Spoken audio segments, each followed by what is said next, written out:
Hello everyone, सगळ्यांचं आजच्या लेक्चरमध्ये स्वागत आहे. मी दिलीप मुसळे. मित्रांनो, आज नुकतीच संयुक्त गट ब मुख्य परीक्षा 2024 पार पडलेली आहे. त्यातील जो भाषा पेपर आहे, त्यातल्या इंग्लिशच्या प्रश्नांचं आज आपण या ठिकाणी विश्लेषण घेणार आहे. सगळ्यांनी हा छोटासा व्हिडिओ शेवटपर्यंत व्यवस्थित ऐकून घ्या. तुमचे सगळे डाऊट या ठिकाणी व्यवस्थितपणे मी या ठिकाणी क्लिअर करणार आहे. आणि लेक्चरला सुरू करायच्या अगोदर एक छोटंसं स्टेटमेंट करतो. यावर्षी गट बच्या पेपरमध्ये जे इंग्लिशचा जो पेपर आलेला आहे तो आजपर्यंतचे सगळे रेकॉर्ड ब्रेक करणार आहे. कारण पेपर जो आहे हा 100% हा PYQ बेस होता. त्यामुळे ज्यांनी PYQवर चांगली पकड मिळवलेली, ॲटलीस्ट 2011 ते 2024-25 पर्यंतच्या प्रश्नपत्रिकांचं व्यवस्थित ॲनालिसिस जर केलेलं असेल तर खूप कमी वेळेमध्ये तुम्हाला जास्तीत जास्त मार्क्स मिळण्याची संधी या पेपरमध्ये होती. उलट 2023च्या तुलनेनं हा पेपर तुलनेनं खूपच इझी होता. त्यात असं फारसं काही डिटेल मला सापडलं नाही. खूप बेसिक कंटेंटवर आणि ते बी PYQ रिपीट झालेल्या रूल्सवर या ठिकाणी पेपर आहे. डिटेलमध्ये विश्लेषण या ठिकाणी पाहूया. सगळ्यांनी लेक्चर काळजीपूर्वक ऐका. जी PDF आता सध्या आपल्याला टेलिग्रामवर अवेलेबल आहे. निश्चित मला सेट माहीत नाही, परंतु प्रश्न व्यवस्थितपणे बघा. ही जी PDF मी तुम्हाला मागं शो केलेली आहे ती आपल्या टेलिग्राम चॅनलला सुद्धा मी अपलोड केलेली आहे. तुम्ही त्या ठिकाणी ती डाउनलोड करू शकता. मी प्रश्न टाईप करून घेतलेले जेणेकरून ते थोडं स्पष्ट दिसेल. चला, या ठिकाणी 51 ते 100 पर्यंत जे प्रश्न इंग्लिशचे आहेत त्याला थोडं सविस्तरपणे या ठिकाणी विश्लेषण या ठिकाणी बघायचं आहे. एक्झॅक्टली अशी उत्तरं का, हे सगळं व्यवस्थितपणे समजून घ्या. पहिले दिलेले find out the exact meaning of the given word. आता आपण हा पेपर जर पाहिला त्याच्यामध्ये वन वर्डमध्ये थोडेसे जास्त प्रश्न विचारलेले आहेत आणि तुलनेने शब्द जास्त विचारलेत. पण एक खासियत आहे की ऑल वर्ड, सगळे वन वर्ड हे रिपीट झालेले आहेत. तर याच्यामध्ये नाविन्य आहे का, तर बिलकुल नाही. लक्षात ठेवायचं, फक्त तुम्ही PYQ जरी छान पद्धतीने करून गेला असता तरी तुम्हाला याच्यामध्ये सगळे वन वर्ड, इडियम जे आलेले आहेत, फ्रेझल वर्ब, हे सगळं रिपीट झालेलं आहे. हे मी तुम्हाला दाखवतो. या ठिकाणी बघायचं काय दिलेलं आहे, इनएव्हायटेबल. इनएव्हायटेबल नावाचा एक वर्ड आहे. तर जनरली तुम्हाला जे 4 शब्द दिलेले पर्याय तुम्हाला फ्रेज तुम्हाला शोधायचे. बघायचं that which can not B attacked, हा येऊन गेलेला वर्ड आहे. ॲक्च्युली जेव्हा आपण बोलत जातं इम्प्रेग्नेबल, तर मी जनरली जेव्हा आपण लेक्चर घेतो ना, तुम्हाला अशा प्रकारे कंसामध्ये त्याचे डिटेलमध्ये विश्लेषण दिलेलं. व्हिडिओ पॉज करा आणि त्याचं मिनिंग समजून घ्या. इम्प्रेग्नेबल हा वर्ड आहे, त्याला बोललं जातं that which can not B attacked or taken by force. ज्याच्यावर आपण हल्ला करू शकत नाही, ज्याला आपण ज्याच्यावर विजय संपादन करू शकत नाही. जस्ट लाईक इनविन्सिबल, तसं इम्प्रेग्नेबल. तर असा शब्द आहे. तर हे उत्तर देत नाही. दुसरं दिलेलं आहे that which can not be understood, जे समजू शकत नाही त्याला आपण थोडक्यात म्हणतो अनइंटेलिजिबल. लक्षात ठेवायचं. पण लेजिबल आणि इलेजिबल ते वेगळे शब्द आहे. इंटेलिजिबल आणि अनइंटेलिजिबल हे 2 शब्द आहेत. त्यातला अन जोडला का तो निगेटिव्ह होतो, जे समजू शकत नाही. जसं एखादी फिलॉसॉफी आहे का, फिलॉसॉफिकल थिअरी आपण वाचूनही पटकनी समजत नाही, ती आपल्याला काय होते, ती अनइंटेलिजिबल होती. आपल्याला वाचन करता येत नाही का, येतं, पण समजत नाही त्याचा एक्झॅक्टली मिनिंग काय येतो. पुढचं दिलेलं आहे तुमचा which can not be heard, जे ऐकू शकत नाही, जे ऐकू येऊ शकत नाही. इतका कमी आवाज असतो किंवा दुरून एखादा बोलत असेल, आपल्याला आवाज कमी ऐकायला येत असेल, आपण काय म्हणतो, his speech is inaudible to me. Inaudible म्हणजे जे ऐकू येऊ शकत नाही असा आवाज. तर हे बघा, हाही शब्द रिपीट झालाय, हाही शब्द रिपीट झालाय, हाही शब्द रिपीट झालेला आहे.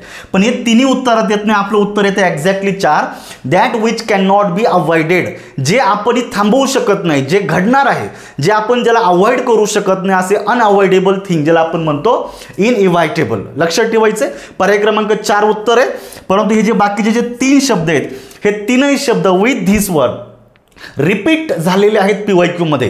त्यामुळे PYQवर पकड असणं खूप मॅटर करतं. पुढचं दिलेलं आहे fill in the blanks with the correct option दिलेलं आहे आणि खूप सोपं आहे. हा जनरली आपण सब्जेक्ट अँड वर्ब ॲग्रीमेंट ह्या टॉपिकमध्ये ह्या रूलला आपण या ठिकाणी बघायचं. The United States of America ... a people of all nationalities. तर जनरली तुमचा जो सब्जेक्ट आहे तो सब्जेक्ट काय आहे, the United States of America. याच्यात भले अनेक वचनी नाऊन जरी असले ना तरी राज्यांचा संघ, त्यामुळे जे USA जी संकल्पना आहे the United States of America, या सब्जेक्टला एक वचनी गृहीत धरायचं. कारण ते एकत्रितरित्या संघराज्य असा अर्थ होतो. एक वचनी झाला म्हणून तुमचं जे येणार आहे वर्ब हे सुद्धा एक वचनी पाहिजे. कन्सिस्ट, जे क्रियापद मूळ रूपात आहे ते अनेक वचनी असतं, हे उत्तरात देत नाहीये. कन्सिस्टिंग, चालू काळ घेण्याची गरज नाही. तसंही जर क्रियापदाला जर आपण ING प्रत्येक जोडत असेल तर त्याच्या अगोदर हेल्पिंग वर्बचा वापर मॅन्डेटरी असतो. इथे हेल्पिंग वर्ब नाहीये, त्यामुळे दुसरं पण येत नाहीये. हॅव कन्सिस्टेड असं म्हणू शकत नाहीये, अरे हॅव हे अनेक वचनी हेल्पिंग व्हर्ब आहे, एक वचनी पाहिजे होते, त्यामुळे हे पण जाते. आणि जे ज्याला आपण म्हणतो की जे रिअल आहे, बरोबर आहे की नाही, ज्याला आपण म्हणतो का जे प्रेझेंट ट्रूथ आहे, ते आपण सिंपल प्रेझेंट टेन्समध्ये घेतो. सब्जेक्ट एक वचनी म्हणून क्रियापद एक वचनी घ्यायचं. कन्सिस्ट, ज्या क्रियापदाला साध्या वर्तमान काळात एस किंवा एस प्रत्यय जोडतो असं क्रियापद सिंपल प्रेझेंट टेन्समध्ये ज्याला आपण म्हणतो की एक वचनी असतं. पर्याय क्रमांक 4 हे तुमचं एक्झॅक्ट उत्तर हे चुकणार नाही. चला पुढच्या प्रश्नाकडे जाऊया. Find out the correct parts of speech of the underline words. आता असे प्रश्न इथून मागे भरपूर वेळा येऊन गेलेले आहेत, त्यामुळे हा प्रश्न हा फॉर्मॅट आपल्याला बिलकुल नवीन नाही आहे. आणि विशेष करून राज्यसेवेच्या तुम्ही प्रश्नपत्रिकांमध्ये जर चाललं तर ह्या टाईपचे प्रश्न येऊन गेलेले आहेत. आता बघा, तुम्हाला या ठिकाणी एक शब्द अधोरेखित करून दिलेले आहे, ऑल, ऑल, ऑल आणि ऑल. ठीक आहे, हे 4 शब्दांचा तुम्हाला पार्ट्स ऑफ स्पीच विचारलेलं आहे. पहिलं वाक्य काळजीपूर्वक बघायचं, ऑल इज नाऊ लॉस्ट. आता इथं इज हे क्रियापद आहे, क्रियापदाच्या आधी सब्जेक्ट येतो. आता बघा, सब्जेक्टमध्ये काय काय येऊ शकतं, नाऊन येतो, प्रोनाऊन येतं, नाऊन फ्रेज येते आणि नाऊन क्लॉज येतो. हे 4च शब्द मोस्टली आपल्याला सब्जेक्ट म्हणून वापरता येतात. आता हा नाऊन क्लॉज नाही आहे, एकच शब्द आहे, त्याला आपण नाऊन फ्रेजही म्हणू शकणार नाही. आता राहिला तुमचा नाऊन आणि प्रोनाऊन. तर जनरली क्रियापदाच्या आधी ऑल हा इनडेफिनेट प्रोनाऊनचं कार्य करतोय, त्यामुळे याला आपण मोस्टली प्रोनाऊन म्हणायचं. काय म्हणायचं, मोस्टली याला तुम्ही प्रोनाऊन म्हणायचं. आणि जेव्हा ऑल हा शब्द क्रियापदाच्या आधी एकटा आलेला असतो सब्जेक्ट म्हणून, त्याला मोस्टली तुम्हाला काय करायचंय, प्रोनाऊनमध्ये घ्यायचंय, लक्षात ठेवायचं. तर या ठिकाणी तुमचा नाऊन थोडी शक्यता आहे, कारण काही रूल्समध्ये ऑल हा शब्द नाऊन म्हणून सुद्धा सुरुवातीला घेता येतो, काही हरकत नाही आहे, परंतु मोस्ट प्रोबॅबल आन्सर प्रोनाऊनचा यायला पाहिजे. दुसरं बघायचं, ऑल मेन आर मॉर्टल. हे ॲक्च्युली तुम्ही जर हे वाक्य जर पाहिलं, ऑल इज नाऊ लॉस्ट, बरोबर, सगळेच्या सगळे अशा अर्थानं, तर तुम्हाला रेन अँड मार्टिनच्या पुस्तकातही तुम्हाला या टाईपची उदाहरणं दिसतील का जे ऑलने सुरू झालेली आहेत आणि ते प्रोनाऊन म्हणून त्यांनी सुद्धा मार्क केलेलं आहे. हे मी काय माझ्या मनाचं सांगत नाही, पण तरी पण हे एक्झॅक्ट आहे. ठीक आहे, बघा, नामाच्या आधी नामाची माहिती देणारा शब्द ॲडजेक्टिव्ह असतो. तर ऑल मेन, तर नामाच्या आधी ज्याला आपण म्हणतो की मॉडिफाईड करणारा शब्द हे ॲडजेक्टिव्ह असला पाहिजे. दुसरा तुमचा येतो तो ॲडजेक्टिव्ह. बघा, जर तुम्ही 4 पर्याय जर पाहिले तर ॲडजेक्टिव्ह या ठिकाणी एक आहे, ॲडजेक्टिव्ह या ठिकाणी आहेत. हा ॲडवर्ब नाही, त्यामुळे पर्याय क्रमांक 3 आणि 4 जातोय. पुढे बघायचं, he spilled coffee all over himself. Over himself, तर जनरली ओव्हर प्रिपोजिशन आहे, हिमसेल्फ हे त्याच्यानंतर येणारं जनरली रिफ्लेक्सिव्ह प्रोनाऊनचं कार्य करतं. जनरल ही फ्रेज तयार झाली, प्रिपोजिशनल फ्रेज. आणि या कॉन्टेक्स्टमध्ये ऑल हा जो शब्द आहे, तरी जर स्पिल्ड म्हणजे सांडणे, कॉफी किती, ऑल, सर्वच्या सर्व. ॲडव्हर्बियल आहे, तर या ठिकाणी ॲडव्हर्बियल इथे पण आहे आणि इथे पण आहे, तर निश्चित हे 2 कटतात. इथे फक्त दोघांमध्ये प्रॉब्लेम येतोय, तो म्हणजे एकतर तुम्ही नाऊन असे का हा शेवटचा नाऊन आहे, हा इथे प्रोनाऊन आहे का हा प्रोनाऊन आहे. तर याच्या पेचामध्ये तुमचं मोस्ट ॲक्युरेट आन्सर हे 2 असलं पाहिजे, लक्षात ठेवायचं. 4थं वाक्य बघा, दे ऑल. आता जर हे वाक्य जर काळजीपूर्वक पाहिलं, बघा, they all live together in the same house. Live हे क्रियापद आहे, मग क्रियापदाच्या आधी दे ऑल, तर दे हा शब्द प्रोनाऊन आहे आणि ऑल हा शब्द तसाही प्रोनाऊनच कार्य करतो. पण लक्षात ठेवायचं, जेव्हा ते क्रियापदाच्या आधी ते सब्जेक्ट म्हणून येतील तर दे आणि ऑल हे वेगळे नाही आहेत. दे ऑल ते सगळेच्या सगळे कलेक्टिव्हली, तेव्हा ही नाऊन फ्रेज होते, त्यामुळे याला ॲटलिस्ट आपण नाऊनमध्ये कन्सिडर करायला हरकत नाही याला, असं माझं स्ट्रॉंग ओपिनियन आहे. ह्या कॉन्टेक्स्टप्रमाणे पर्याय क्रमांक 2 हे उत्तर हे जास्त ॲक्युरेट यायला पाहिजे. पण तरी पण इथे ऑल ह्या शब्दाच्या बाबतीत थोडी संदिग्धता राहते, त्यामुळे 1 हे कमी आन्सर असण्याची शक्यता आहे, पण 2 हे तुमचं स्ट्रॉंग उत्तर आहे, हे लक्षात ठेवायचं. पुढचं बघा, identify the parts of speech of the underline word. हे खूप सोपे प्रश्न आहे. I ate some rice. Notice करायचं, राईस हा नाऊन आहे, सम तर जनरली सम एनीसारखे शब्द आपण ॲडजेक्टिव्हच्या टॉपिकमध्ये पहिले पाहिलेले. नामाला क्वालिफाय करणारा शब्द हे ॲडजेक्टिव्ह आहे, आणि तसंही बी ॲफर्मेटिव्ह सेंटेन्समध्ये आपल्याला सम हा शब्द वापरता येतो ॲडजेक्टिव्ह म्हणून, तो ॲडजेक्टिव्ह आहे. पुढचा बघायचा, आता fill in the blanks with the appropriate preposition विचारले. A fair girl, little girl sat dot dot a tree. आता ती लहान मुलगी आहे, ती बसणार कुठं, झाडाच्या ओव्हर बसणार आहे का, झाडाच्या ओव्हर. ओव्हर म्हणजे वरच्या दिशेला, अजिबात नाही आहे.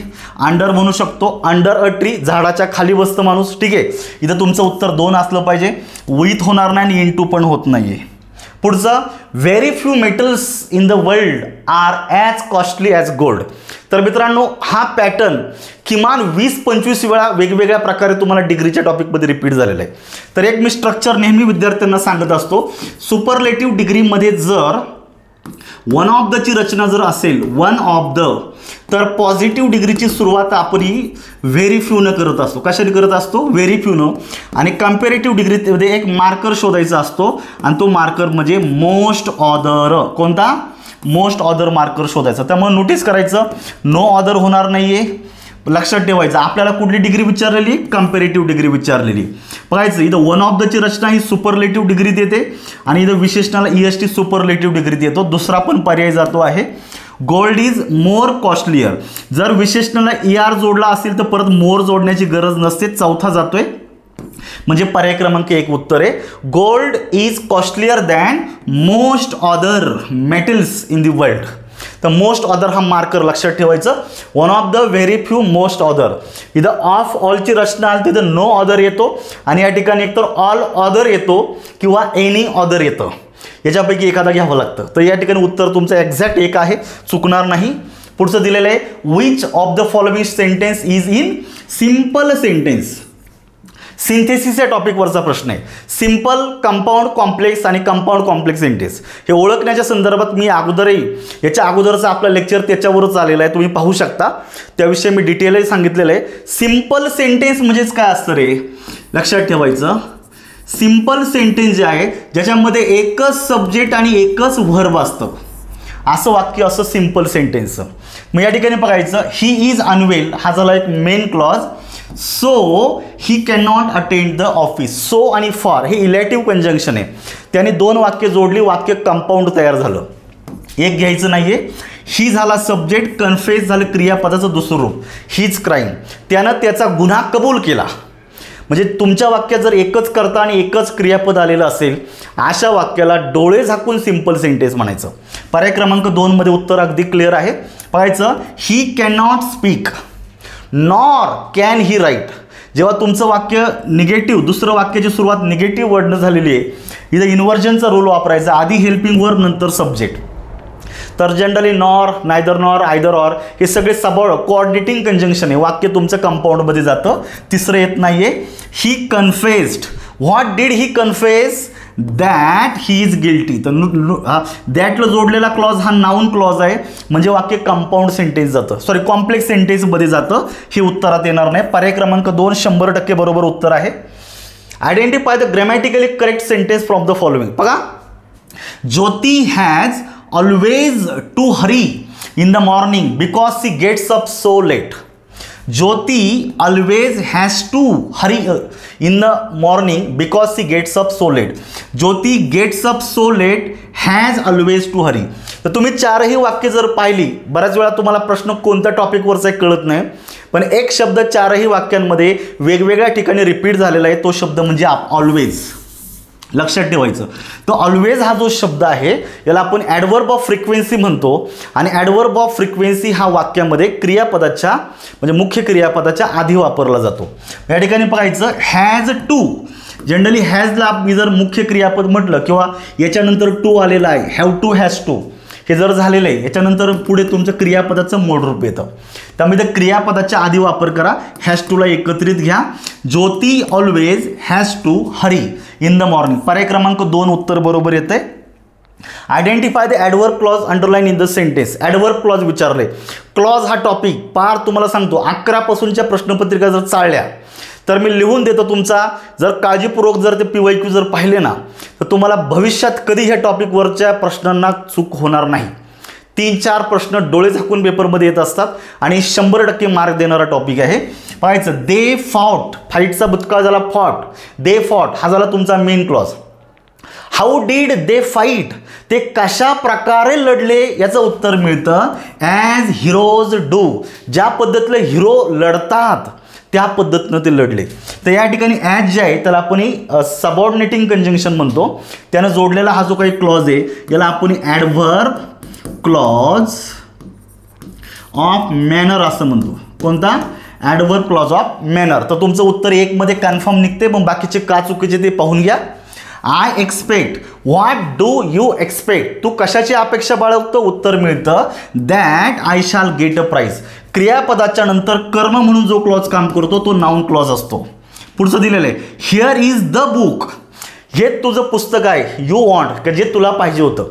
तर मेन क्लॉजमध्ये झालेलं आहे here is the book. Main क्लॉजमधील बुक हा जो शब्द आहे ह्या नामाची अधिक माहिती देणारा शब्द झाला तुमचा, म्हणजे क्लॉज झाला तुमचा ॲडजेक्टिव्ह क्लॉज. हा झालेला आहे तुमच्या वाक्यामध्ये ॲडजेक्टिव्ह क्लॉज, लक्षात ठेवायचं. आणि I fair, what do you fair? तुला कशाची भीती वाटते? That I shall fail. तर क्रियापदाच्या नंतर कर्म म्हणून सुद्धा नाउन क्लॉज येतो. म्हणजे बघायचं पहिलं ॲडव्हर्ब क्लॉज आहे, दुसरं नाउन क्लॉज आहे, तिसरं ॲडजेक्टिव्ह क्लॉज आहे आणि चौथं तुमचं परत एकदा नाउन क्लॉज आलेलं आहे. छान पद्धतीने लक्षात ठेवायचं. उत्तर 1 मध्ये कन्फर्म आहे. पुढचं ESPN is showing all the matches live. आता हा प्रश्न नवीन नाही, हा ऑलरेडी तुम्ही जर प्रश्नपत्रिका जर चाळल्या तर PYQ मध्ये हा प्रश्न येऊन गेलेला आहे. हे वाक्य येऊन गेलेले चेंज द वाईजच्या टॉपिकमध्येच येऊन गेलेले, रिपीट झालेला प्रश्न आहे. तर नोटीस करायचं आहे which of the following the correct passive voice विचारलाय. चेक करा. इथं इज शोईंग, इथं प्रेझेंट कंटिन्युअस टेन्स आहे. अशा वाक्याचा पॅसिव्ह वाईज करताना परत एकदा तुमच्या वाक्यामध्ये ॲमिजार पैकी एक हेल्पिंग वर्ब घ्यायचं आहे. याच्यानंतर प्रेझेंट असल्यामुळे बिंग वापरा आणि पॅसिव्ह करायचं म्हणून V3 घ्यायचा. पाहायचं ऑब्जेक्टनं सुरुवात करायचं. All the matches are shown होणार नाही आहे कारण बिंगचा वापर अपेक्षित आहे. पहिलं पर्याय गेला. All the matches are being shown on ESPN. या ठिकाणी एक शब्द ॲड केलेला आहे त्यांनी लाईव्ह. तर जो ॲडिशनल भाग आहे तो जनरली क्रियापदाच्या नंतर म्हणजे B+V3च्या नंतर जोडून द्यायचा असतो. लाईव्ह हा शब्द राहिलेला आहे आणि ते अपेक्षित होता. 2 नंबरचं उत्तरही चुकतं या ठिकाणी. तिसरं all the matches are being shown या ठिकाणी दिलेले पाहायचं लाईव्ह ऑन ESPN. ॲक्च्युली हे चॅनल आहे. काय हे चॅनल आहे, त्यामुळे बाय म्हणण्यापेक्षा इथं ऑन हा शब्द 100% ॲक्युरेट येतो. इथं ऑन अपेक्षित आहे. C मध्ये उत्तर येतं आहे. आणि all the matches are being shown live by ESPN. By इथं वापरणार नाही, त्यामुळे इथं Cचं उत्तर तुमचं अपेक्षित आहे, पर्याय क्रमांक 2. पुढचं बघा choose the correct 1 word substitution. बघा हे सुद्धा इतक्या वेळा येऊन गेलेले, किमान 15-16 प्रश्न इतक्या वेळा रिपीट झालेली संकल्पना आहे. काय दिलेले? One who looks at the bright side of things. PYQ जर वाचायला घेतले ना कंटाळा येऊन जाणे इतक्या वेळा हा शब्द रिपीट झालेला आहे. ऑप्टिमिस्टिक ज्याला आपण आशावादी म्हणतो, पेसिमिस्टिक ज्याला निराशावादी म्हणतो. A person who looks at the darker side of his life a thing. Cynic ज्याला आपण उपेक्षावादी असं म्हणतो. अँड ह्युमॅनिस्ट ज्याला आपण मानवतावादी असं म्हणतो. सगळे येऊन गेलेले आहेत. एकदा नव्हे 4-4, 8-8, 10-10 वेळा येऊन गेलेले हे 4 शब्द आहेत. त्यातलं एक्झॅक्ट उत्तर 1 मध्ये येतं आहे. पुढचं choose the word or words define the following sentence. काय दिलेले आहे? One who it's too much repeat झालेला आहे. PYQ परत एकदा चेक करा, तुम्हाला जाणवेल किमान 4-5 वेळा हा शब्द वेगवेगळ्या प्रकारे रिपीट झालेला आहे. का जो जास्त खातो, ज्याला जास्त खायला लागतं, ज्याला आपण सिम्पली म्हणतो ग्लटन, त्यामध्ये त्याला आपण ग्लटन. हंग्री म्हणजे भुकेलेला, हा ॲडजेक्टिव्ह वेगळा शब्द आहे. ॲनॅक्झियस ज्याला आपण म्हणतो खूप चिंतातूर आहे, काळजीच्या मनामध्ये आहे कसली तरी. आणि हिपोक्राईट ज्याला आपण म्हणतो ढोंगी मनुष्य. इथं तुम्हाला एला उत्तरात घ्यायचे, पर्याय क्रमांक 1. हे 4ही शब्द वेगवेगळ्या पेपरमध्ये कुठे ना कुठे रिपीट झालेले आहेत. PYQवर जर फक्त फोकस केला असा छान पद्धतीनं, म्हणजे तुमच्या अभ्यासाला, तुमच्या ग्रामरला, व्याकरणाला किंवा तुमच्या व्होकॅब्युलरीला जर PYQची जर स्ट्रॉंग जर जोड दिली तर इतका सुंदर हा पेपर तुम्हाला वठवता आला असता. तुम्हाला सांगतो 40 नव्हे 43, 44, 45 पर्यंत मार्क पडायला इथे हरकत नाही, असा पेपर होता हा. पुढचा प्रश्न दिलेला आहे choose the correct figure of speech. तर जनरली फिगर ऑफ स्पीचवर खूप कमी प्रश्न जनरली ह्या पेपर्समध्ये आलेले आहेत MPSC मार्फत. जनरली TETच्या ज्या प्रश्नपत्रिका असतात तर TETच्या पेपरमध्ये कन्फर्म येणारा घटक येतो म्हणजे फिगर्स ऑफ स्पीच. पण तुम्हाला जो विचारलं ते अगदी वरवरच्या लेवलचं विचारलं आहे, डिटेलमध्ये गेलेलेच नाही ते. बघायचं काय दिलेलं आहे? He is one of the 3 pillars of our organisation. म्हणजे जणू काय पिलर म्हणजे आपण म्हणतो आधारस्तंभ. म्हणजे एका व्यक्तीची तुलना कुणाबरोबर केलेली आहे? पिलर बरोबर केलेली आहे. पण या तुलना केली जाते तेव्हा जर तुमच्या वाक्यात ॲज किंवा लाईक सारखे शब्द जर वापरले तर सिमिली होतं. पण इथं तसा शब्द नाही आहे, म्हणजे सिमिल उत्तरात येणार नाही. उपमा अलंकार. पॅराडॉक्स ज्याला आपण म्हणतो जनरली की विरोधाभास व्यक्त केला जातो. कसा? असा विरोधी संकल्पना, असा विरोधाभास व्यक्त केला जातो. बरोबर आहे, हे पण या ठिकाणी दिलेलं नाही आहे. आलिट्रेशन म्हणजेच काय? तर जनरली वेगवेगळे एखादा शब्द, एखादं वाक्य आहे, वाक्यातील वेगवेगळे जे शब्द दिलेले असतात त्याचं जर इनिशियल लेटर जर रिपीट झालं, इनिशियल सुरुवातीचं लेटर वेगवेगळ्या शब्दांचं रिपीट झालं तर अलिट्रेशन म्हणतो. अख्खा शब्द रिपीट झाला तर त्याला रिपिटिशन अलंकार बोललं जातं. त्यामुळे अलिट्रेशन होत नाही. हे तुमचं होतं मेटॅफर, ज्याला आपण रूपक अलंकार असं म्हणतो. रूपक अलंकारामध्ये एकाची दुसऱ्याबरोबर, वस्तूबरोबर, संकल्पनेबरोबर तुलना केली जाते आणि तुलना करताना ॲज लाईक सारखे शब्द वापरत नाहीत. म्हणून उत्तर पर्याय क्रमांक 4 मध्ये कन्फर्म आहे. Choose the correct word for the idiomatic expression out of question. खूप सोपी इडियम आहे. आउट ऑफ क्वेश्चन ज्याला आपण म्हणतो something very impossible to do, घडण्यास इम्पॉसिबल आहे का, जे घडू शकणार नाही, इम्पॉसिबल असं उत्तर येते. पुढे दिलेलं आहे choose the idiomatic expression that means to achieve success without any obstacle or difficulties. बऱ्याच वेळा आपण एखादी गोष्ट, एखादं यश संपादन करतो आणि यश संपादन करताना कुठल्याही प्रकारची तुम्हाला डिफिकल्टी तुमच्या मार्गात नाही, अगदी इझिली तुम्ही तुमच्या गोलपर्यंत, जीवन ध्येयापर्यंत पोहोचताय किंवा एखादी गोष्ट तुम्ही अचीव करतात without any hurdle, without any difficulty. याला सिम्पली बोललं जातं स्मूथ सेलिंग. स्मूथ सेलिंग म्हणजे तुमच्या लाईफमध्ये, तुमच्या प्रवासामध्ये, तुमच्या मार्गामध्ये कुठलेही अडथळे नाही आहे. अडथळ्याविना तुम्ही तुमच्या टार्गेटला अचीव करताय. पण हे बाकीचे येऊन गेलेले इडियम आहेत, रिपीट झालेले. PYQ चेक करा. Have an axe to grind. आज बाकी एक कमाल मी तुम्हाला सांगतो, ज्यांनी आपली ही बॅच PYQची केलेली आहे त्याच्या हजारो विद्यार्थी माझं स्मरण करत असणार आहे का सरांनी बरोबर भरपूर वेळा रिपीट करून सांगितलेलं आहे आणि याचा आता फायदा झालेला आहे. विदिन फ्यू सेकंड्स वन कुड आन्सर द क्वेश्चन. हे तुम्हाला मी सांगतो, इथं विचार करायला काही वावच नव्हता, कारण पेपरच असा होता. So have an axe to grind repeat झालेली, it means to have a selfish motive, म्हणजे काहीतरी तुमचा सेल्फिश मोटिव्ह असणं. ही झालेली, रिपीट झालेली. स्मूथ सेलिंग लक्षात ठेवायचं. Drop the ball it means easy बघायचं. Drop the ball it means to make a mistake, काहीतरी चूक करणे, ही सुद्धा आलेली आहे. आणि barking up the wrong tree लक्षात ठेवायची. Trying to do something in a way that will not work. असं काहीतरी करण्याचा प्रयत्न करा का ते तुमच्याकडनं घडणार नाही किंवा तसं घडणं शक्य नाही. लक्षात ठेवायचं. उत्तर तुमचं 2 मध्ये कन्फर्म येत आहे. Fill in the blanks with the correct option दिलेलं आहे. I manage to get to sleep dot dot there was a lot of noise. नीट बघायचं आता तुम्हाला, म्हणजे एक व्यक्ती कोणतरी आहे का, मी झोपण्याचा प्रयत्न केला, मॅनेज केलं. म्हणजे एका बाजूला काय दिलेले आहे, there was a lot of noise, का बाहेर प्रचंड आवाज आहे आणि अशा आवाजामध्ये एखादा व्यक्ती झोपू शकत नाही, परंतु त्यानं झोपण्याचा प्रयत्न केला, त्याने मॅनेज केलं की ही कुड स्लीप. म्हणजे 2 संकल्पनांमध्ये कॉन्ट्रास्ट व्यक्त केलेला आहे, विरोधाभास. विरोधाभास जोडणारं कंजंक्शन तुम्हाला शोधायचं आहे. ऑल्दो सारखं कंजंक्शन उत्तरात येणं अपेक्षित आहे. Though and although indicate contrast between 2 opposite ideas. दुसरं दिलेलं इनस्पाइट ऑफ, असे असून सुद्धा इनस्पाइट ऑफ ही फ्रेज सुद्धा बरोबर येते.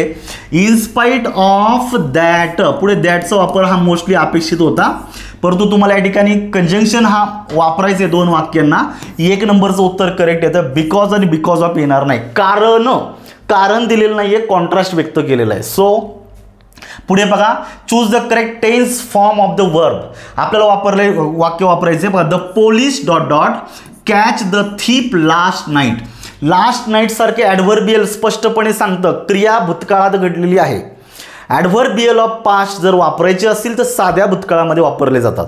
Yesterday, last week, last month, last year, 2 days before, ह्या पद्धतीचे ॲडव्हर्बियल जे असतात, ॲडव्हर्ब फ्रेजेस जे असतात, हे आपण सिम्पल पास्ट टेन्समध्ये वापरतो. पोलिस हा अनेक गोष्टी शब्द आहे, क्रियापदावर ॲग्रीमेंट होत नाही भूतकाळातल्या, त्यामुळे कॅचचं भूतकाळ कॉट तुमचं बरोबर येतंय. भविष्यकाळ होणार नाही, ओळची गरज नाही. पुढचं बघायचं. Choose the right alternative to fill in the blanks in the given sentence. He got over his enemy by dot dot means. आता हा जो प्रश्न आहे हा वर्ड्स ऑफन कन्फ्यूज ह्या जोडीमधला आलेला आहे. तुम्हाला इथं 2 शब्दांमधला संबंध विचारलाय. बघायचं. Artistic it means related to skill in art. एखाद्या कलेमध्ये तुम्ही निपुण असणे किंवा तुम्हाला त्याच्यामध्ये आवड असणे लक्षात ठेवायचं. आणि artful it means very clever and skillful, हुशार आणि चातुर्यानं. तर जे एखादा जो व्यक्ती आहे त्यानं त्याच्या जो एनिमी आहे, शत्रू आहे, त्या शत्रूवर मात घेतलेली, मात मिळवलेली कशी? बाय आर्टफुल मीन्स, साधनानं. लक्षात ठेवायचं. मग या ठिकाणी आर्टफुल उत्तरात आलं पाहिजे. पर्याय क्रमांक 2. आर्टिकल ज्याला आपण हे उत्तरात येणार नाही, आर्टेज पण येत नाही. पुढे बघा, find out the correct meaning of the underline idiom. बघायचं, we called off the match immediately after half time. तर ही सुद्धा फ्रेज रिपीट झालेली. Called off it means to cancel, repeat झालेली आहे फ्रेझलवर. वाक्य नवीन आहे पण ही फ्रेझलवर जुन्या पेपरमध्ये रिपीट झालेली आहे. Called off it means to cancel and action. लक्षात ठेवायचं. पुढचं, choose the word which is opposite in meaning of the following word दिलेलं आहे. Plenty. Plenty it means more in quantity, मोठ्या प्रमाणामध्ये, पुष्कळ स्वरूपामध्ये. मग आता एका बाजूला जास्त आहे, मग आता त्याच्या अपोजिट विचार तर कमी प्रमाणामध्ये. मग तुमचं उत्तर येतं तुमचं scarcity. Scarcity it means very small in quantity और अमाऊंट, कमी प्रमाणामध्ये. प्रायव्हेट उत्तरात येणार नाही. चीप, लोअर पण येत नाही आहे. 2 नंबर कन्फर्म उत्तर आहे. The word exotic stands in antonymous. Antonym म्हणजे अपोजिट वर्ड विचारलेला आहे. Relationship with the word.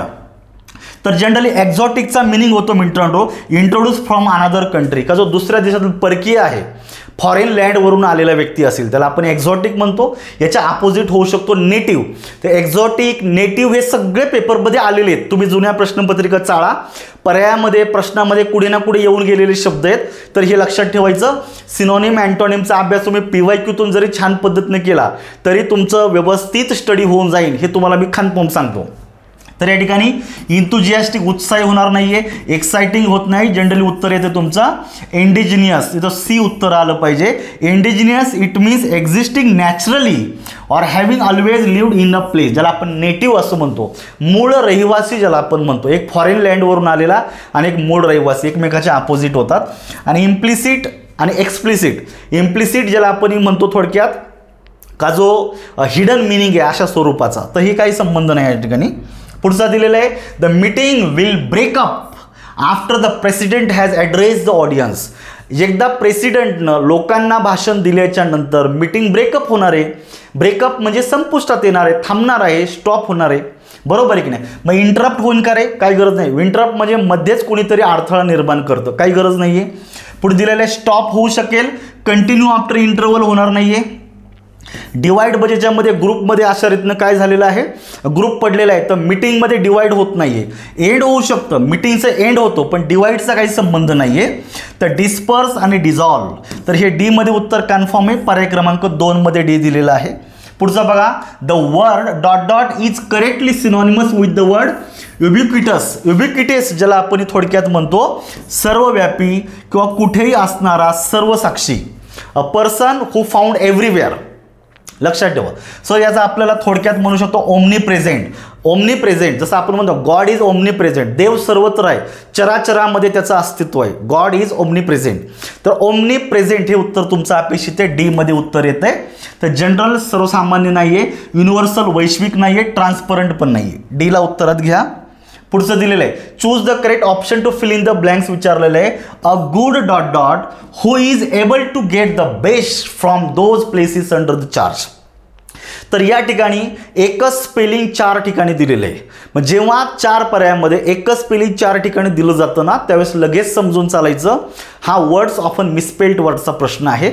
आणि एक्झॅक्टली जे स्पेलिंग आहे हे पर्याय क्रमांक 4 मध्ये दिलेलं आहे. डिसिप्लिनेरियन. लक्षात ठेवायचं. 4 नंबर उत्तर आहे. पुढे दिलेलं आहे, fill in the blanks using the correct future tense. Don't worry. हा झाला तुमचा एक clause. Dot dot late tonight. आता तुम्ही पर्याय काळजीपूर्वक पाहिजे, इफचा क्लॉज दिलेला आहे. बरोबर आहे की नाही? इथं पण इफचा क्लॉज दिलेला आहे. जनरली इफच्या क्लॉजमध्ये आपण भविष्यकाळ वापरत नाही, त्यामुळे आय विलचा वापर या ठिकाणी होणार नाही, हे लक्षात ठेवायचं. दुसरं बघायचं आता, व्हेन आय विल बी. तर जनरली जो काही सबऑर्डिनेट क्लॉज आहे त्याची जर असं एखादा टाइम इंडिकेट जर करत असेल तर त्यामध्ये आपण भविष्यकाळ नाही वापरते, हा पण पर्याय जातो. आणि व्हेन आय एम असं म्हणण्याची तर गरज नाही, कारण या ठिकाणी इफचा क्लॉज हा जास्त सुटेबल बसतो. इफच्या क्लॉजमध्ये जर साधा वर्तमानकाळ वापरला, जोडून देणारा मेन क्लॉजमध्ये साधा भविष्यकाळ असतो. हा एक कॉमन रूल आहे, परंतु याच्यात अजून एक महत्त्वाचा रूल आहे. काही जर साध्या भविष्यकाळाऐवजी तुम्ही एखादं इम्पेरेटिव्ह सेंटेन्स तुम्ही घेऊ शकता. डोंट वरी, हे निगेटिव्ह इम्पेरेटिव्हमध्ये जातं, ॲक्सेप्टेबल आहे. If I am late tonight, मला जर यायला उशीर झाला तर घाबरू नको, डोंट वरी. सो या ठिकाणी पर्याय क्रमांक 1 हे एक्झॅक्ट उत्तर आहे, लक्षात ठेवायचं. पुढचं बघायचं, if it rains the match will be cancelled. इफच्या क्लॉजमध्ये साधा वर्तमान काळ दिलेला आहे, मेन क्लॉजमध्ये साधा भविष्यकाळ दिलेला आहे, फक्त तो पॅसिव्ह रूपात दिलेला आहे, त्यामुळे B+V3 आलेला आहे. मॅच विल बी कॅन्सल म्हणजे ह्या वाक्यातून व्यक्त होणारी जी काही कंडिशन आहे, लक्षात ठेवायचं, रिअल कंडिशन आहे. कोणती कंडिशन आहे? रिअल कंडिशन आहे, म्हणजे adverb clause of condition type 1 real condition ज्याला आपण बोललो जातो. आणि याच्यात विचारलेलं आहे the sentence above exemplify dot dot mood. तर आत्ताच नोटीस करायचं, रिअल कंडिशनमधून व्यक्त होणारा जो काय मूड असतो तो तुमचा इंडिकेटिव्ह मूड असतो, कारण त्याच्यामधून पॉसिबिलिटी सांगितली जाते and that is a strong possibility. So it might be a statement of fact, so we can use it in indicative mode. सो इथं इंडिकेटिव्ह मोड तुमचं उत्तर 100% बरोबर आहे. याच्या अपोजिट जर दुसरं वाक्य जर दिलं असतं, वाक्य जर अनरिअल कंडिशन आलं असतं, हायपोथेटिकल कंडिशन आली असती, इम्प्रोबॅबल कंडिशन आली असते, ज्याला आपण कंडिशनल क्लॉज टाईप 2 असं म्हणतो, तर अनरिअल कंडिशनमधून व्यक्त होणारा जो मूड असतो तो तुमचा सबजंक्टिव्ह मूड असतो आणि रिअल कंडिशनमधून व्यक्त होणारा मूड हा इंडिकेटिव्ह मूड असतो. हे लक्षात ठेवायचं. उत्तर कन्फर्म आहे. पुढचं दिलेलं आहे, इथं तुम्हाला 1 2 3 स्टेटमेंट दिलेले, काळजीपूर्वक बघायचं. She may be attending a parent teacher meeting. May be ज्याला आपण ही पॉसिबिलिटी सांगितली जाते. पुढे दिलेली आहे she might be attending the present parents teacher meeting. माइटनी सुद्धा पॉसिबिलिटी सांगितली जाते. जेव्हा मे आणि माइट दोन्ही येतात ना, तेव्हा तुम्ही नोटीस करायचं, माइटनं स्ट्रॉंग पॉसिबिलिटी सांगितली जाते कम्पेअर टू मेनं स्ट्रॉंग पॉसिबिलिटी सांगितली जाते कम्पेअर टू माइट. माइटनी वीक पॉसिबिलिटी सांगितली जाते, खूपच कमी प्रमाणामध्ये शक्यता, पण might indicate strong possibility as compare to may indicate strong possibility at compare to might. So या ठिकाणी स्पष्टपणे दिलेले, लक्षात ठेवायचं आहे की in which of the sentences about do और does the underline modal expresses a good possibility. त्यामुळे आपण निश्चितच त्याला याला उत्तरात घेऊ शकतो. पर्याय क्रमांक 1 बी येणार नाहीये, कोडचीही गरज नाहीये, लक्षात ठेवायचं. पुढे बघा आता, it is time for the syllabi to be revised. Notice करा, सिलॅबी आणि सिलॅबस ह्या 2 संकल्पना समजून घ्या. सिलॅबस म्हणजे विशिष्ट अभ्यासक्रम, विशिष्ट विषयाचा, विशिष्ट वर्गापुरता असा लिमिटेड अभ्यासक्रम असतो, त्याला सिलॅबस असं बोललं जातं. आणि सगळ्या अभ्यासक्रमांना एकत्रितरित्या सिलॅबी असं बोललं जातं. सिलॅबी ही खूप मोठी संकल्पना आहे, सिलॅबस ही छोटीशी संकल्पना आहे, काय हरकत नाही आहे. इथे बघायचं B+V3 ऑलरेडी दिलेलं आहे, म्हणजे वाक्य पॅसिव्हचं झालेलं आहे, याचे ॲक्टिव्ह करायचं आहे. इट इज टाईमनं जेव्हा वाक्याची सुरुवात होते, पुढे फॉरनं आपल्याला पॅसिव्हमध्ये काय जोडावं लागतं, कर्म जोडावं लागतं. तर ते कर्म परत एकदा शेवटी टाकायचं आणि कर्त्याला सुरुवातीला घ्यायचं.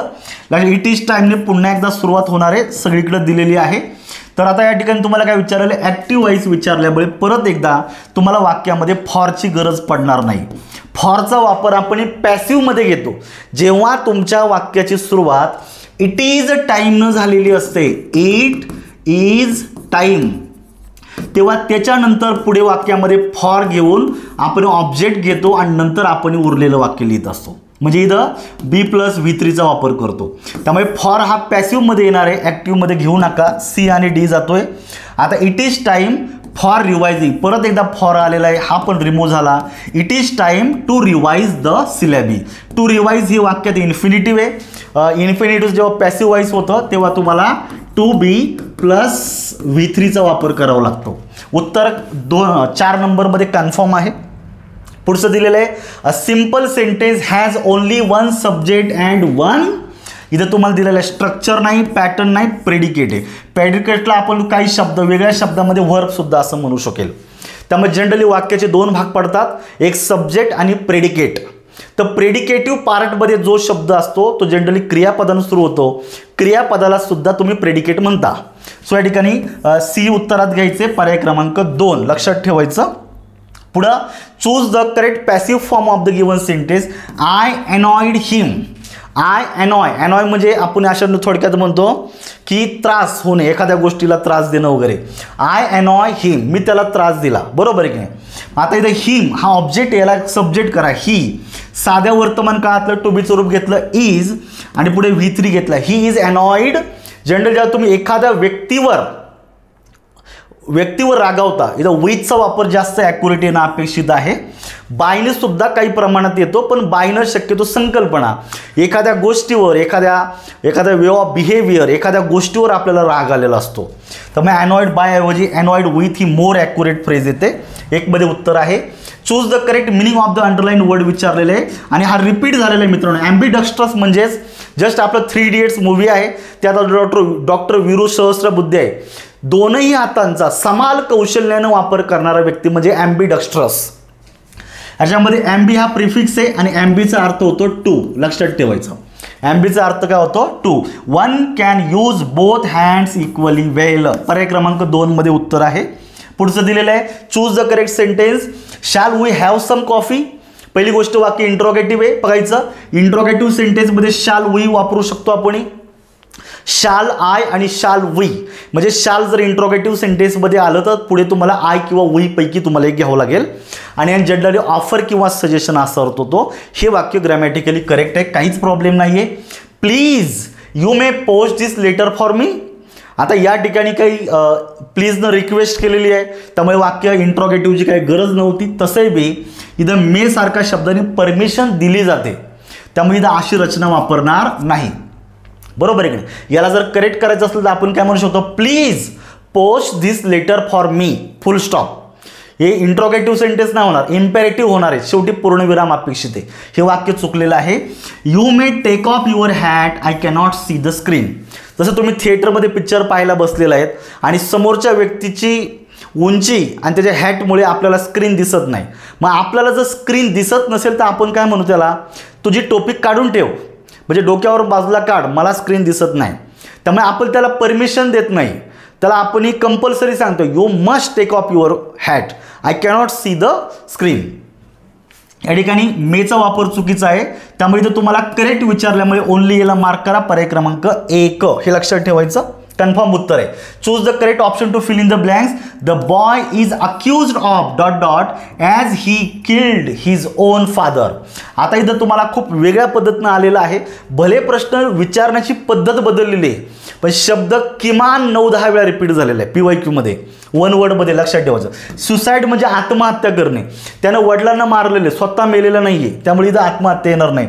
मॅट्रिसाईड म्हणजे आईची हत्या, वडिलांना मारलेले, इथं उत्तर आलं पाहिजे तुमचा पॅट्रिसाईड. म्हणजे सीला उत्तर घ्या. पॅट्रिसाईड म्हणजे किल्ड वन्स ओन फादर, स्वतःच्या वडिलांना मारणं. फ्रॅट्रिसाईड ज्यामध्ये F आलेला असतो, फ्रॅट्रिसाईड म्हणजे भावाची हत्या. मॅट्रिसाईड म्हणजे आईची हत्या.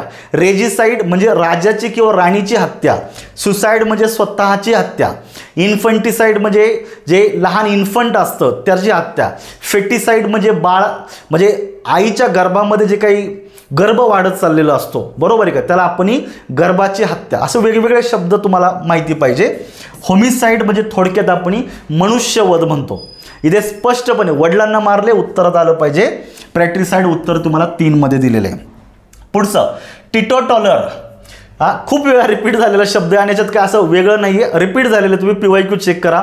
काही क्षणात उत्तर देऊन मोकळं होतो असा जनरली प्रश्न आहे. जनरली ॲब्स्टेन फ्रॉम अल्कोहोलिक ड्रिंक्स, का जो दूर जे अल्कोहोल जे आपण म्हणतो दारू आहे, दारू किंवा अशा मादक पेयापासून स्वतःला दूर ठेवतो, त्याला आपण म्हणतो D. 4 नंबरमध्ये उत्तर कन्फर्म आहे. पुढचं दिलेलं आहे choose the appropriate word for the phrase. That which can not be removed or rubbed of. जे आपण काढून टाकू शकत नाही, धुवून स्वच्छ करू शकत नाही, त्याला आपण म्हणतो इनडेलिबल. काय म्हणतो आपण त्याला? इनडेलिबल. जसं आपण शाईचा डाग असेल, कलंक असेल, का जो पुसून टाकता येत नाही. रिपीट झालेला शब्द आहे, PYQ मध्ये चेक करा, मी ऑलरेडी रेकॉर्ड केलेले आहे. पाहायचं. इरेपॅरेबल असा शब्द दिलेला आहे. Irreparable that can not be repaired, का जे रिपेअर करू शकत नाही. IR रिपेरेबल हा मूळ शब्द आहे, IR म्हणजे not, that can not B repairable. Indelible that can not B remove or wash out. जसं आपण बघतो शाईचा दाग असेल किंवा एखाद्याच्या चारित्र्याला लागलेला कलंक आहे का जो नाहीसा होऊ शकत नाही या स्वरूपाचं. इनइव्हायटेबल ऑलरेडी आपण पाहिलेलं आहे, that can not be avoided, जे घडणार आहे त्याला आपण टाळू शकत नाही असं इनइव्हायटेबल असतं. आणि इनफॉलिबल खूप वेळा रिपीट झालेला शब्द आहे.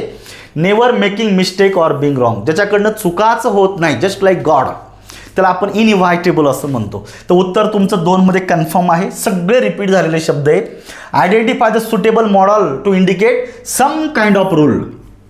सम kind of rules and regulation, बरोबर आहे का. जसं तुम्ही एखाद्या संस्थेमध्ये जर गेला, संस्थेमध्ये गेल्याच्या नंतर त्या संस्थेचे रूल्स अँड रेग्युलेशन फॉलो करणं तुमच्यासाठी बंधनकारक असेल, जस्ट लाईक दिस, बरोबर आहे की. एक्झाम हॉलमध्ये गेल्याच्या नंतर हॉल तिकीट कॅरी करणं that is mandatory for you, that is restricted for you, that is a rule for you.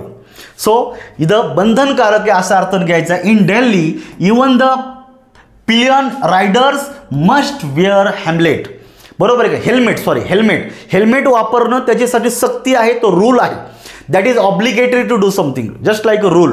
उत्तर तुमचं मस्ट आलं पाहिजे. काही प्रमाणामध्ये हॅव टू मो येतं, परंतु मस्ट हा प्रॉपर वर्ड या ठिकाणी इंडिकेट होतो मॉडेल ॲक्झुलरीमध्ये. Neither pride nor prejudice affect him, repeat झालेला प्रश्न आहे, वाक्य आहे, लक्षात ठेवायचं. जेव्हा नायदर नॉरने 2 नाऊन जोडले जातात, हे अनकाउंटेबल आहे, तेव्हा नायदर नॉर, आयदर ऑर किंवा ऑरने 2 नाऊन जोडले जातील, तर पुढे जे काही क्रियापद घ्यायचं आहे ही त्याच्या दुसऱ्या नामाच्या वचनाप्रमाणे घ्यायचं. प्रेज्युडाइज एकवचनी क्रिया नाऊन आहे, क्रियापद एकवचनी पाहिजे होते, क्रियापदाला यस अपेक्षित होतं, अफेक्ट्स पाहिजे होतं. तुमचं पहिलं वाक्य चुकलेलं आहे. Each of these qualities is to be found in him, repeat झालेलं वाक्य. ईच ऑफच्या नंतरचं नाम अनेक वचनी पण क्रियापद एकवचनी, बी बरोबर आहे. आयदर ही ऑर आय, आता ऑर प्रमाणे तुम्हाला जोडायचे, आयच्या नंतर नेहमी एम येतो, बरोबर आहे. त्यामुळे बी आणि सी उत्तरात घ्यायचे. करेक्ट विचारल्यामुळे पर्याय क्रमांक 2 कन्फर्म उत्तर आहे. पुढचं दिलेलं आहे, we shall go to Amritsar when my sister dot dot from Kolhapur. Main क्लॉजमध्ये साधा भविष्यकाळ आहे आणि जोडून दिणारा जो सबऑर्डिनेट क्लॉज आहे तो जर टाइम इंडिकेट करत असेल तर त्याच्यामध्ये आपल्याला सिंपल प्रेझेंट टेन्स वापरायचा आहे. कोणतं वापरायचं आहे? Simple present tense. Returns my sister, subject एकवचनी झाला म्हणून क्रियापदाला यस किंवा यस प्रत्यय जोडायचं. साधा भूतकाळ येणार नाहीये, भविष्यकाळ वापरायचं नाहीये, लक्षात ठेवायचं. सिंपल प्रेझेंट टेन्स येतो. हा टेन्स मधला प्रश्न आहे. पॉइंट ब्लॅक ही फ्रेज इडियम रिपीट झालेली आहे. अगदी तुम्ही 3-4 वर्षापूर्वीचे पेपर चेक करा, तुम्हाला लगेच सापडेल ही phrase. Point black it means directly, म्हणजे स्पष्टपणे आपण म्हणतो, बरोबर. He refuse my request point black, त्यानं माझी जी रिक्वेस्ट आहे ही डायरेक्टली नाकारलेली आहे स्पष्टपणे. उत्तर येतं 3. Which phrase represent the word perseverance. खूप वेळा वेगवेगळ्या अँगलने हा शब्द आलेला आहे, लक्षात ठेवायचं. सिनॉनिमच्या कॉन्टेक्स्टमध्ये आलेला आहे.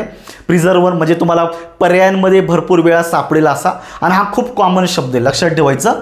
प्रिझर्वरन ज्याला आपण म्हणतो चिकाटी, म्हणजे एखादी गोष्ट तुम्ही करायचं ठरवलं ना तर काही झालं तर तुम्ही ते करता. काही झालं तर एखादी गोष्ट तुम्ही करता. It means you are very perseverance, लक्षात ठेवायचं. नेव्हर गिव्हिंग अप म्हणजे एखादी गोष्ट मध्ये तुम्ही सोडून जात नाही, ती पूर्णत्वास नेता, असा चिकाटीनं असणारा व्यक्ती, लक्षात ठेवायचं. लॅक ऑफ मोटिवेशन, इझिली, असं बाकीचं काही येणार नाही आहे. पुढचं तुम्हाला पॅराग्राफवर प्रश्न आलेले आहेत. तर 91 ते 95 म्हणजे आता तुम्हाला सेट कुठला आहे मला एक्झॅक्टली सांगता नाही यायचं, परंतु तुम्ही हे प्रश्न नीट एकदा मॅच करून घ्या. 91 पाहायचं, the capability of strong statistical computing are found in the programming language name. तुमचं उत्तर 4 मध्ये येत आहे, सी. आर मध्ये लक्षात ठेवायचं. पुढचं दिलेलं आहे, the features like easy learning and rich set of libraries are witness in the programming language. तर जनरली याचा उत्तर तुम्हाला 2 नंबरमध्ये भेटतं, म्हणजे तुम्हाला हे बी ओनली दिलेलं आहे, चेक करू शकता तुम्ही. 93चं 3 आहे. 94चं उत्तर पुन्हा एकदा 3च दिलेलं आहे, हे बरोबर उत्तर आहे. आणि 95चं उत्तर सुद्धा 3च आहे, हे एक्झॅक्ट उत्तर आहे. Overall all the passage refers to be प्रमाणे तुम्हाला 11 वेगळ्या प्रकारच्या प्रोग्रामिंग लँग्वेजचा उल्लेख झालेला आहे. The interjection high expresses. आता जनरल इंटरजेक्शन या टॉपिकवर भूतकाळामध्ये म्हणजे इथून मागच्या PYQ मध्ये फारसे प्रश्न नाही आहे, शक्यतो वर्गातही फारसं शिकवलं जात नाही आणि PYQ मध्ये फारसं याचं दिलेलं नाही. पण ते खूप कॉमन एक्सप्रेशन. आपण एखाद्याला म्हणतो हाय, हाय म्हणजे आपण त्याचं लक्ष अटेन्शन कॅच करण्यासाठी आपण म्हणतोय, बरोबर आहे की नाही? त्यामुळे सरप्राईज आश्चर्य व्यक्त करण्यासाठी नाही झालेलं, बरोबर आहे की नाही? हे वेगळा शब्द आहे, हे तो तुम्ही आश्चर्य व्यक्त करा. पण हाय, आपण एखाद्याला हाय करतोय, ए हॅलो हाय, हाय म्हणजे आपण त्याला आपल्याकडं लक्ष अटेन्शन करण्यासाठी, कॉल फॉर अटेन्शन. बी उत्तरात आलं पाहिजे. पर्याय क्रमांक 4 एक्झॅक्ट उत्तर आहे. Identify from the following the sentence which correct use of preposition. खूप रिपीट झालेला आहे. टेन्स चेक करा, तुम्हाला लगेच सापडेल. कितीतरी वेळा हा रूल रिपीट झालेला आहे, लक्षात ठेवायचं. She has been teaching. Present perfect continuous टेन्सच्या वापरमध्ये तुम्ही सिन्स आणि फॉरचा वापर मोस्टली करताय. फ्रॉम 2001 होत नाही. Generally since indicate the point of time at which your action began in the past. भूतकाळामध्ये सुरू झालेली कृती वर्तमान काळातही चालूच आहे हे इंडिकेट करण्यासाठी तुम्हाला भूतकाळातला जर टायमिंग जर मांडलेला असेल, day date month whatever, तर सिन्स जोडायचा. आणि टोटल कालावधी जर क्रियेचा मांडलेला असेल तर फॉरचा वापर करायचा. त्यामुळे इथं फ्रॉम चालणार नाही आहे. तुमचा सिन्स 2001 ही रचना बरोबर आहे. प्रेझेंट परफेक्ट कंटिन्युअस आणि पुढे सिन्स आणि फॉरचा वापर बरोबर येतं. She has been teaching in this college, before होणार नाही, फॉर होणार नाही आहे. कारण फॉरनी टोटल कालावधी जोडला जातो, पॉईंट ऑफ टाईम मांडला जात नाही. उत्तर तुमचं बी हे 4 मध्ये येते कन्फर्म. पुढचं बघायचं. Choose from the following alternative the word which is synonymous with the word false. हे खूप सोपे विचारलेले. कधी कधी वाटतं यांनी खूपच लाईटली पेपर बनवलेला आहे. 2023चा पेपरसुद्धा ह्या धर्तीवरच होता आणि वाटलं होतं की थोडंसं बा पेपरमध्ये जरा अपडेट करतील, परंतु 23पेक्षाही सोपा पेपर या ठिकाणी टाकलेला आहे. ठीक आहे, तर काय हरकत नाही. आता शेवटी आयोगाला आपण नाही चॅलेंज करू शकत, परंतु थोडेसे पेपरवर एफर्ट्स घेणं गरजेचं होतं. कारण एखाद्या विद्यार्थ्याचा स्कोअर जरी जर 92-93वर जर जात असेल तर थोडं प्रश्नपत्रिकेवर प्रश्नचिन्ह पडतं. एका रेंजपर्यंत स्कोअर चांगला वाटतो, खूप गेल्याच्या नंतर अवघड वाटतं. ठीक आहे. फॉल्स याला आपल्याला काय विचारलं मित्रांनो? सिनॉनिम विचारलेलं आहे. रिअल, ट्रू, रिअलिस्टिक होणार नाही तर अनट्रू होणार आहे. फॉल्स विच इज अनट्रू, जे खरं नाही आहे ते फॉल्स आहे, अनट्रू. ठीक आहे, 3 नंबरमध्ये उत्तर येते. 99 बघायचं. Fill in the blanks in the following sentence with suitable word given. बघायचं. She wanted to buy dot dot books. Books हे प्लुरल नाऊन आहे, वाक्य पॉझिटिव्ह आहे, त्यामुळे या ठिकाणी तुम्हाला सम वापरू शकता. सम is use in affirmative sentences. ठीक आहे, आणि निगेटिव्ह असेल तर आपल्याला एनी वापरायचा आहे, पॉझिटिव्ह असेल तर सम वापरायचं आहे. त्यामुळे एनी हा मोस्टली निगेटिव्ह वाक्यात येऊ शकेल, इथे येणार नाही. सम उत्तर बरोबर आहे. नायदर येणार नाही, कारण नायदरच्या नंतरचं नाम एकवचनी येतं. ईच येणार नाही आहे. ठीक आहे, अर्थाप्रमाणे तुमचं 1 नंबर उत्तर करेक्ट आहे. And the last one, choose the correct form of the future continuous विचारले. Even 2 hours from now she dot dot the letter. स्पष्टपणे त्यांनी दिलेले फ्युचर कंटिन्युअस टेन्स. फ्युचर कंटिन्युअसमध्ये आपल्याला शाल किंवा विलपैकी एक हेल्पिंग वर्ब घ्यायचं आहे. पुढे तुम्हाला कंपल्सरी फ्युचर कंटिन्युअस आहे, त्यामुळे या ठिकाणी बीचा वापर करायचा. नंतर क्रियापदाचं आयएनजी युक्त रूप वापरायचे. चेक करू शकता तुम्ही. विल टाईप होणार नाही आहे, विल हॅव बीन होणार नाही, आयएनजी युक्त रूप जोडलेला फक्त पर्याय क्रमांक 2 नंबरमध्ये उत्तर दिलेले. बघायचं मित्रांनो, अशा प्रकारे पेपर होता. तर हा जो पेपर आहे हा मोस्टली PYQच्या धर्तीवर बनवलेला आहे.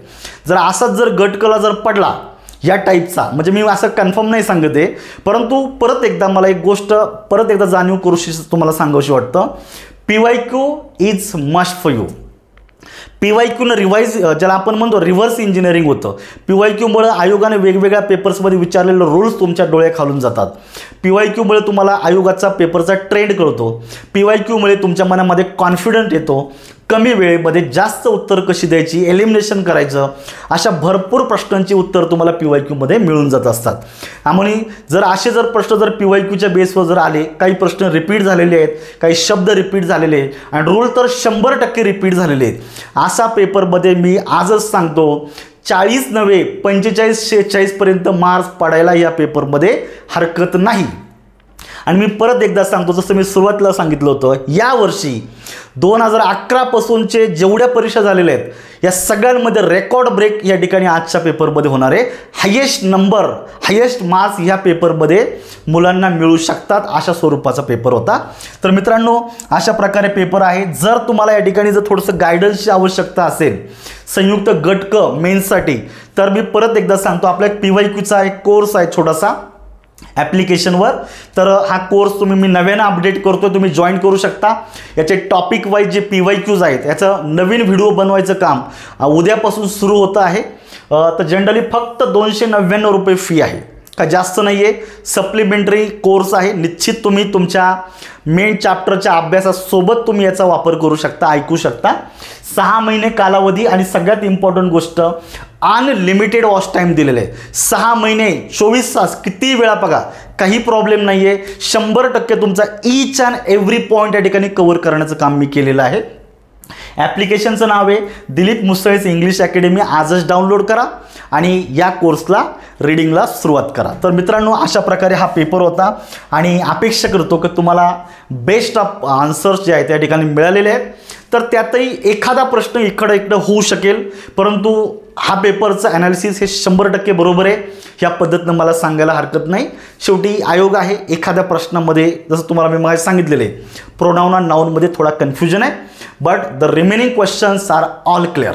चला, आजच्या लेक्चरमध्ये थांबूयात. आपण असेच मजेदार महत्त्वाचे व्हिडिओ घेऊन आपण आपल्या यूट्यूब चॅनलला भेटूया. जे विद्यार्थी नवीन असतील त्यांनी आपल्या चॅनलला सबस्क्राईब करायला विसरू नका आणि हा व्हिडिओ जास्तीत जास्त मुलांपर्यंत शेअर करायला विसरू नका.